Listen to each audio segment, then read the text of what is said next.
દીકરી સાથે આવી રમત? તારી હિંમત કઈ રીતે થઈ મારી દીકરી સાથે રમત રમવાની?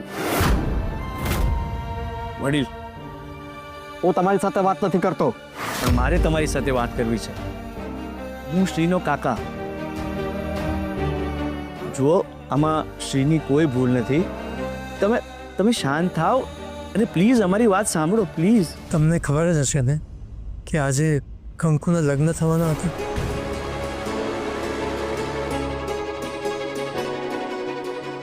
એક મિનિટ.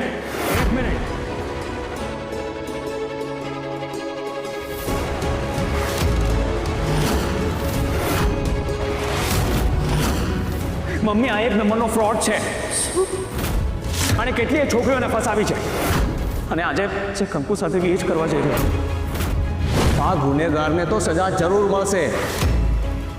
સર મારી વાત સાંભળો સર. ચાલો તમે પોલીસ સ્ટેશનમાં હિસાબ કરીશું. ચાલો સાહેબ. બરાબર હિસાબ કરજો સાહેબ.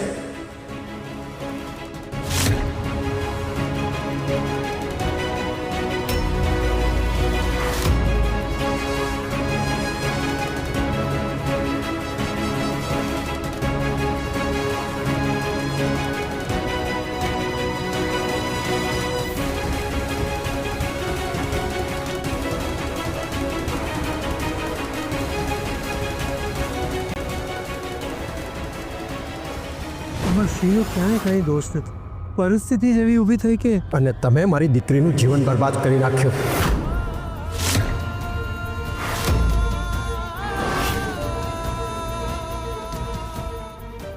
આ છોકરીનું તમારા ઘરનું સાચવવા મારી દીકરીની જિંદગીનો વિચાર સુદ્ધા નહીં કરે.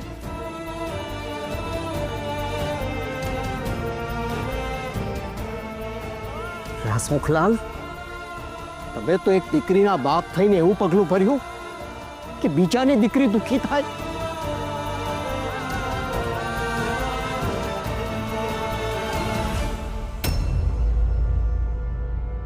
ચારુબેન, જુઓ શું હાલત કરી છે મારી દીકરીની.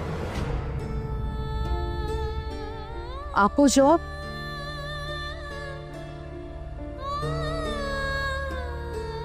રેયાની માં કઈ પૂછી રહી છે.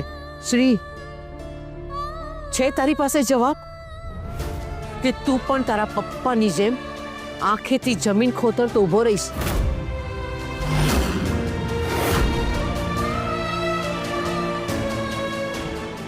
તમે બે મારા જ નહીં, આ નિર્દોષ છોકરીના સપના પણ તોડ્યા, એનું જીવન ધૂળ ધાણી કરી એની હાય લીધી. એકને સુખી કરવા બીજાના જીવનમાં દુઃખ પાથરી દીધું, એ ક્યાંનો ન્યાય? આ છોકરીની સામે જો એના આંસુ જો, આ એના આંસુ નહીં, એના નિસાસા છે. અને આ નિસાસા તમારી કંકુને સુખી થવા દેશે?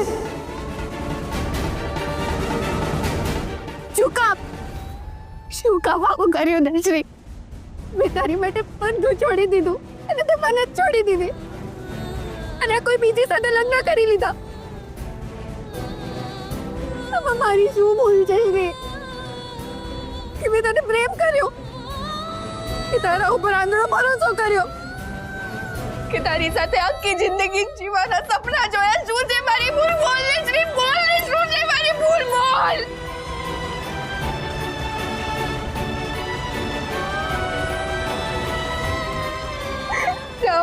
મારે શ્રી શું કામ આવું કર્યું તે મારી સાથે? શું કામ?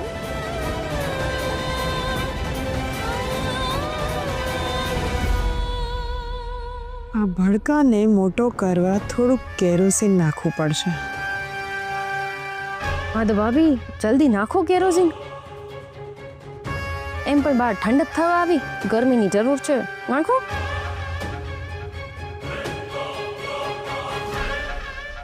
રિયા, વાક નથી મારો કે નથી તારો, ખાલી સમય થોડો ખારો હતો. રિયા, તને ખબર છે મેં તને આખી જિંદગી દિલથી પ્રેમ કર્યો છે. ક્યારે તારા માટે ખરાબ ભાવ નથી રાખું મનમાં. વિશ્વાસ કર રિયા, પ્લીઝ. મેં તને દગો નથી દીધો રિયા. બસ કર શ્રી, બસ કર. જુઠ્ઠું બોલવાની પણ એક હદ હોય. આ લગ્ન કરવાનું વચન તે રિયાને આપ્યું અને ફેરા પડ્યો કંકુ સાથે. આને દગો ન કહેવાય તો બીજું શું કહેવાય? અને શ્રીભાઈ, તમે આટલા સાચા હતા તો રિયાની રાહ જોવી હતી ને. અને કાં તો એને કહીને લગ્ન કરવા હતા. ના, એવું કરે તો પકડાઈ જાય ને. યોગિતા, જ્યોતિબહુ, જે કંઈ પણ થયું છે બધું તમારી સામે જ થયું છે. અને શ્રીએ આ લગ્ન પપ્પાના આપેલા વચનનું માન રાખવા માટે કર્યા છે.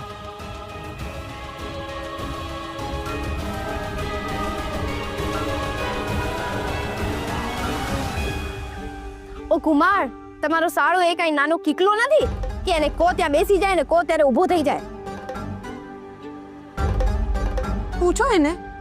પૂછો એને કે જ્યારે એણે રિયાને લગ્નના વાયદા કર્યા ત્યારે પપ્પાની પરમિશન લીધી હતી.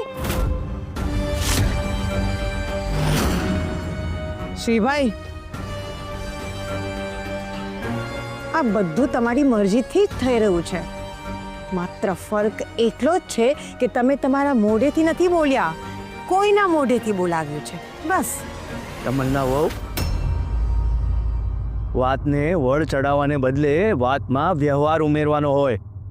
બરાબર છે કાકા, એકદમ સાચી વાત છે. પણ ન્યાયમાં વ્યવહાર ત્યાં ઉમેરાય જ્યાં અન્યાય ન થતો હોય. પપ્પા હંમેશા ન્યાયની વાત કરતા હોય છે, તો અત્યારે જ્યારે રિયા સાથે અન્યાય થઈ રહ્યો છે ત્યારે કેમ ચૂપ છે? કેમ કઈ બોલતા નથી? ક્યાં ગયા એ ન્યાય પ્રિય હસમુખ જોશી, જે પારકાને પણ ન્યાય અપાવવાનું ચૂકતા નહોતા?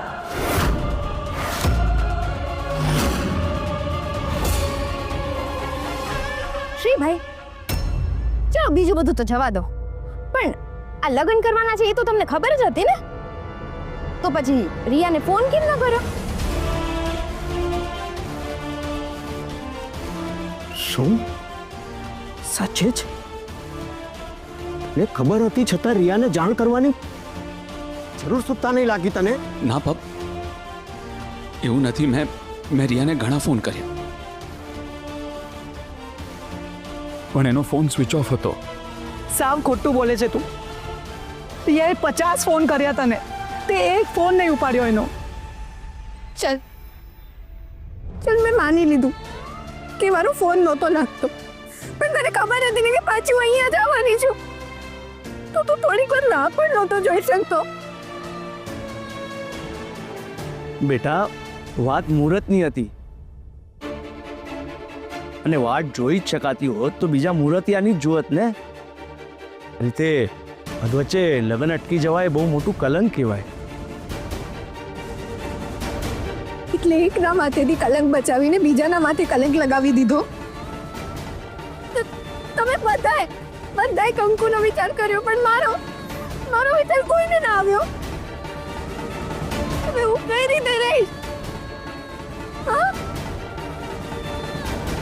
કોની સાથે રહીશું? બોલ ને, જવાબ આપ. કોની સાથે રહીશું? રિયા, તારો વિચાર કોઈને આવ્યો કે નહીં એ તો ખબર નહીં, પણ મમ્મી તને એક સેકન્ડ માટે પણ નથી ભૂલ્યા.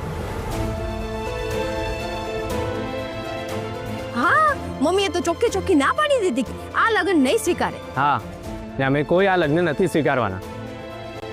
એટલે મમ્મીએ શ્રીભાઈને બહુ સમજાવ્યા, પણ એ માન્યા જ નહીં. અને એ બધું તો ઠીક, પણ તું જેને તારી બેન જેવી માનતી હતી આ કંકુ,